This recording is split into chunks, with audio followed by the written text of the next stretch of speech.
Quite possibly the most talked about X Factor contestant ever, here to put the record straight, and we must point out that she's not being paid for this interview. She asked for that to be the case. In just a few moments we speak exclusively with X Factor's SEEChloe Mafia. But first, a look back at where her X Factor story began and finished. My name is SEEChloe Victoria, I'm 19 and I'm from Wakefield. Hush, little baby, don't you cry. This song written by the hands of God. Totally unprepared for the audition. Going through a lot of things here. I've just thought my boyfriend for 6 years. I actually think there is something there.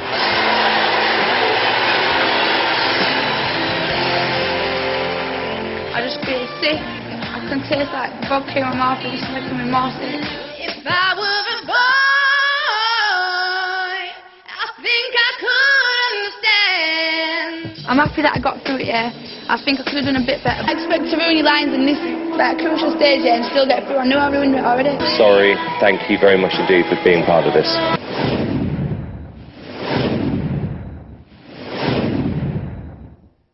SEEChloe joins us now. Welcome. Hello. Right in the middle of a media storm. I know, it's crazy. What made you apply, first of all? Because I always wanted to be a singer and I just thought that would be like an easy route to go down.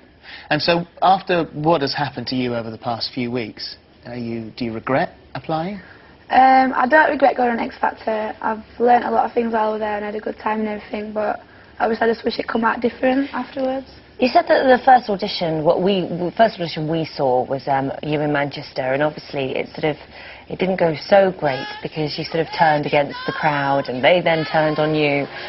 You say though that actually that was a lot worse in real life. Yeah, because they actually cut loads of parts out of it and it was so much worse. As soon as I went on, like before I even sung or anything, they were just booing me and everyone was shouting stuff at me and it was a lot worse, and I started crying afterwards, and it just made it look like I was just crying for nothing, really.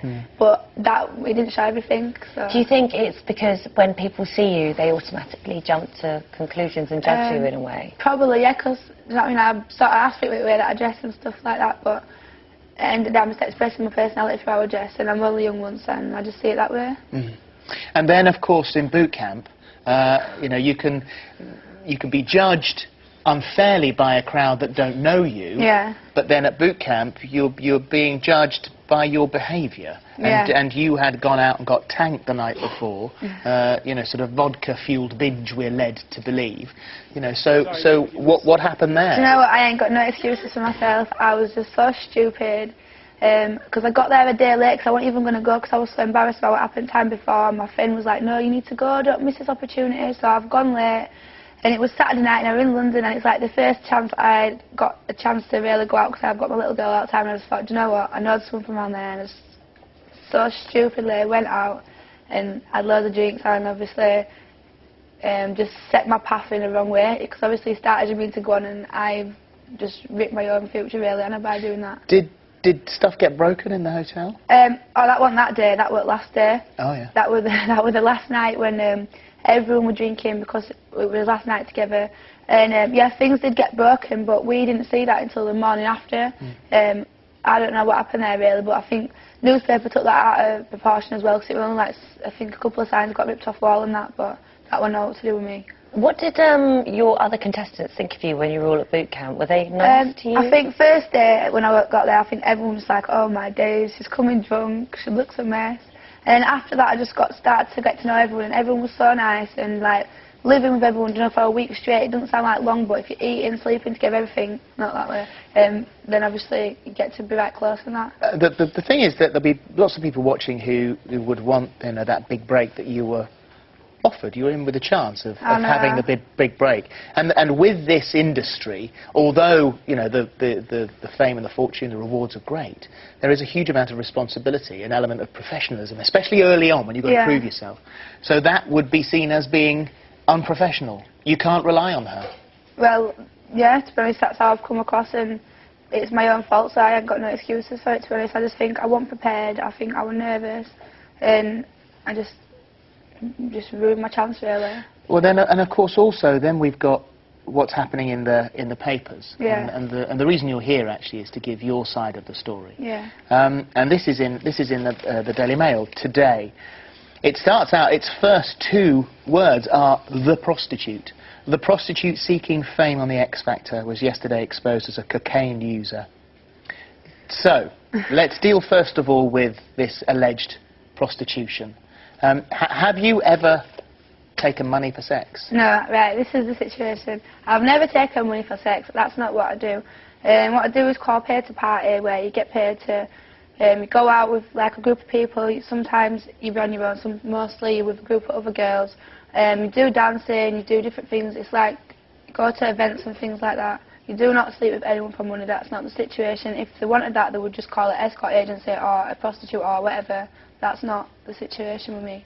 So you go out. It's about £250 an hour. Yeah. And you hire yourself out to go out and be a party girl. Yeah, well, it's not actually me, it's through an agency, Yeah. and like, I think it's quite hard to get into, but luckily I know the girl who were in it, and she helped me to get into it. And I thought it was really good me. I thought it's a really good opportunity. You don't get a chance like that all the time, and obviously I've took it, and it's enjoyable and that, but obviously it looks like something else from the outside. Well, and the reason why it looks like something else is because there was an occasion where somebody that you met, a client, through this, you did end up sleeping with at the end of the evening. Yeah.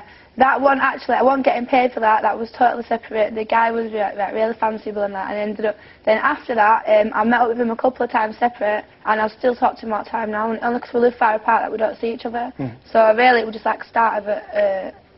not a relationship, but to start getting to know someone. So it would be like anyone at work meeting someone and forming a relationship with someone. It just so happens that you were the part of this. Yeah, that's just how we met. And this paper also goes on to say that you were exposed a month ago offering sex for £160 an hour.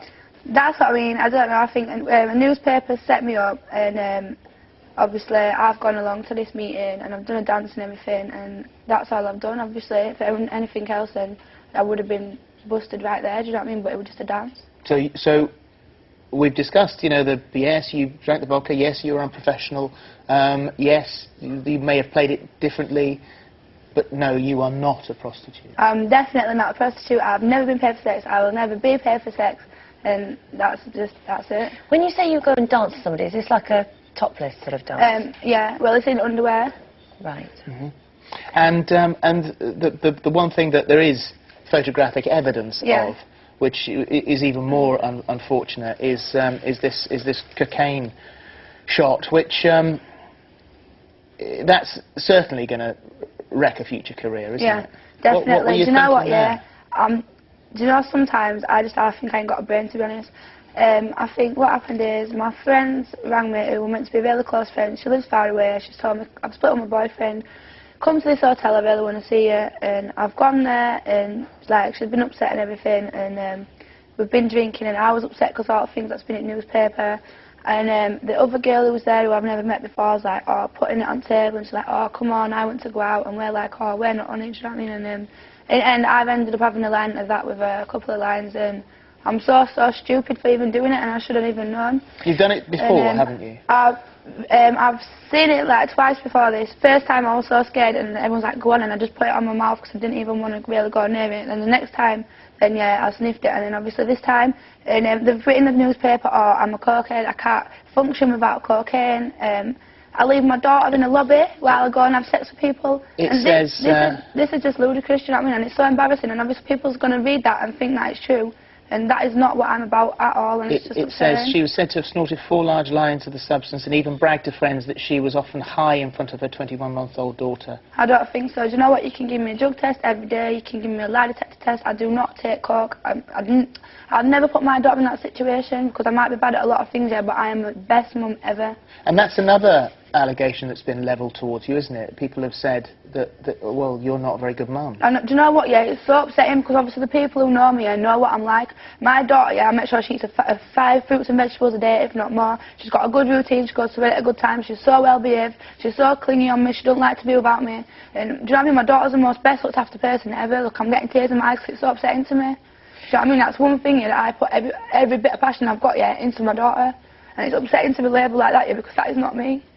What does your mother say? Because you've sort of said that she doesn't know what to believe either at the moment. Obviously, when I tell my mum, yeah, she believes me. But then if I don't see her for a week and there's things like this in the newspaper, yeah, obviously if that were my daughter that I'm reading it about, it's devastating. So I can imagine how my mum feels. I'm worried for your support network that you have, because obviously there's friends of yours that have sold this story to the paper of you taking cocaine. Ian, Destiny's father, yesterday has sold the story to the News of the World. So where do you turn to, Chloe? Do you know what it is? I have got a really supportive family, and I've got my best friend who's like my rock, and that's the only people that I trust at the minute, because you don't know who you can trust. At least I know now who my true friends are and who I've really got from it. And do you know what? There's not even a lot of people there. There's my one main best friend, and there's a couple of members out of my family, and that's it, and that's all I need now. I know what I need now, and that's what it is. Well, you said that, I mean, there's nothing wrong with what you do for a living. Well, there is nothing illegal, or I mean, you can be judged on it, but I think everyone should look at themselves before they judge too harshly. But I mean, you're dancing, you're a dancer, you're dancing in your underwear, but there's nothing illegal in that. You say that you're earning good money because you want to support your daughter. You say that you're not on benefits. You're not on benefits? No, I'm not on benefits, no. So what you're doing is supporting your child the best way you can? I could have a 9-to-5 job, yeah, where I earn a lot less money. I have to leave my daughter through the day, which I don't want to do. And what I'm doing, yeah, I thought I was so lucky to get the opportunity to do this, because my daughter's with me all day, yeah. I put my daughter to bed, yeah. My friend who I live with, who's like my sister, I've known her all my life, yeah, is there, yeah. So when I go out and come back, she's none the less that I've been out. She don't know I've been out. She's fast asleep in bed, and then I've come back, yeah, and I've got the money to get the things that we need, to put food in his mouth and to pay the bills, and that's what life's about, innit?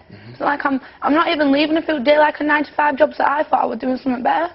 But obviously not. Do you think that would you still like to have a career if you could haul this back together again? Of course, I want to have a career, but I think it's in tatters, to be honest. Now, looking at state of paper, obviously everyone's going to believe what they read in paper. Do you know what I mean? And you know, I've learnt now you just shouldn't believe it, because they take lines out of context, they put the things that's not true in, and I don't know, they're just there just to pounce on you, anything that goes wrong. Well, thank you for coming in today, and I hope you feel that you've put the record straight. Hopefully, and I just hope people just see us, like the side of me that everyone's seeing. Yeah, that's not me. That's how they want people to see me. Do you know what I mean? And it's really hard to actually walk a mile in my shoes at the minute, because it's a crazy thing. And you're going to stay away from the cocaine? I hate it. It freaks me out. I don't even like it. I'm so stupid, yeah, to get caught up in that sort of thing, yeah. And anytime, not even just in the situation I'm in, anytime, don't go near it to everyone. It's ridiculous, and I just want to say, if everyone who thinks this, yeah, like, I don't want my daughter to be like me, by the way. My daughter will not be allowed to wear short clothes. She's not moving out of the house till she's 21. She's not allowed a boyfriend until she's 40. Do you know what I mean? I don't know, obviously, I might have gone down the wrong route, yeah, but I've learned to show my daughter what the right route is. And you're also a very honest girl. Thank you. Chloe, thank you. Thanks so much for having me, and thanks for letting me put my side across. Thank you. If I were reading the things I read about myself about someone else, I'd think that is disgusting. I would hate the person. But that's not who I am, and obviously everyone's hating me because of what they're reading, but what they're reading isn't true, do you know what I mean? So I couldn't understand where people are coming from, but at the same time people need to understand where I'm coming from. Well, I think you've had a chance to put that across today, and you have had loads of really good comments, so thanks for coming in. Thank you so much for having me. Not at all. Nice one.